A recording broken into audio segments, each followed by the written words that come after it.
Hi there, and thanks for joining us. My name is Scott Thompson. I'm the founder of Mortgage Resolution Services, and in this installment of our online on-demand video library, we're going to discuss the issues that come up when you work on a short sale on a property that's subject to a homeowners association, or what we're going to call going forward an HOA. Looking at the short sale that's subject to an HOA, you want to identify early on the issues that you're going to bump into and that you're going to need to resolve as you get through and get into this transaction.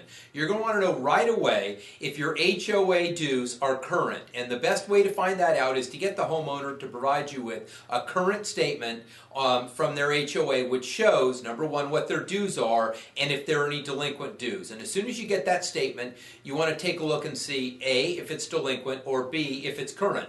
Now let's take the case of those that are current.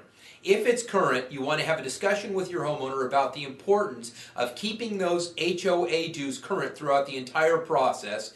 And number two, you also want to make them aware of the fact that when we get ready to close escrow, the HOA will be charging a transfer fee. That's the fee to transfer from them to the new owner, and that generally runs somewhere in the range of $300 to $500, and that is a fee that in most cases the lender will not pay. So you want to let them know that these fees are going to come up. You might want to go to the time and effort of putting that right in your listing agreement. Getting them to commit right in your listing agreement that they're going to, number one, keep the dues current throughout the agreement, and number two, that they acknowledge and agree that they're going to have to pay the transfer fees when this property gets ready to close escrow.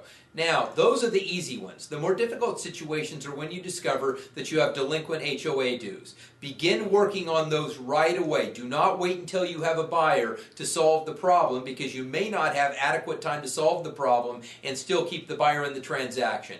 Increasingly, lenders are entirely unwilling to pay these delinquent HOA dues, and there's a reason. HOA dues, in most cases, do not follow the lender after the foreclosure. In most cases, they're going to go away. And before we jump on lenders too hard on this, let's keep in mind that they are taking very large losses on these transactions. They have to draw the line somewhere. So let's acknowledge right up front that this is going to be an issue you need to deal with. If they are delinquent, begin working right away. Here's a strategy that you may want to consider. Work with the homeowner to get in contact with the homeowners association or the management company that's handling the issues, or if it's real delinquent, you may be working with an attorney, and showing them the benefit of accepting a discount from the current homeowner to bring the dues current. Let's just say, for example, the dues are $1,000 delinquent.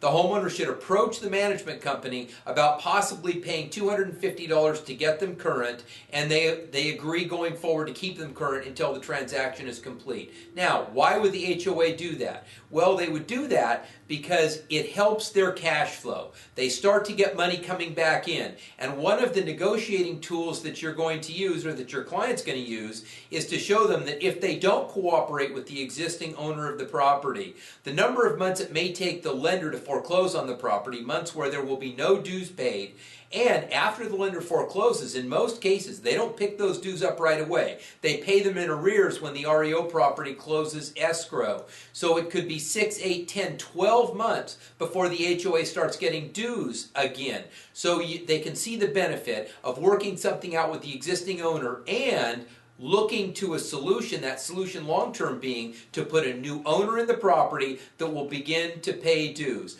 The bottom line is it's a cash flow issue in many cases for the HOA, and you can use the fact that many times they have other delinquent properties in the HOA, and they like to resolve as many as they can as quickly as they can. So use that to your benefit, but try and get it solved as early as possible. As these transactions take time to resolve, many times the situation becomes very time sensitive.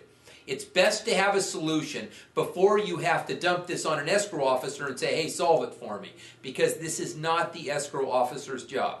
The escrow officer is there to do all the things they need to do to keep the transaction together, to bring all the documents in, and to handle redoing HUDs and whatnot. It would not be their job to negotiate with an HOA to try and solve a last-minute problem. So let's get on these things as early as possible. Keep in mind that in many cases you are going to be working with not just the HOA directly, but a management company or an attorney. And many times they will request that you have some sort of an authorization signed by the homeowner that authorizes them to speak with you regarding issues on the homeowner's dues and the delinquency. HOA issues often mean extra work. It's the work that you need to get done on those transactions so your transaction will close. This kind of a market means doing those things that in other markets you might not have to do. The exceptional agents, the agents that are not just going to get through this market, but that are going to flourish going forward, are going to be the agents that go the extra mile to get these transactions done. It's time worth spending to show your professionalism. We really appreciate you joining us for this offering, and we look forward to seeing you again in the future.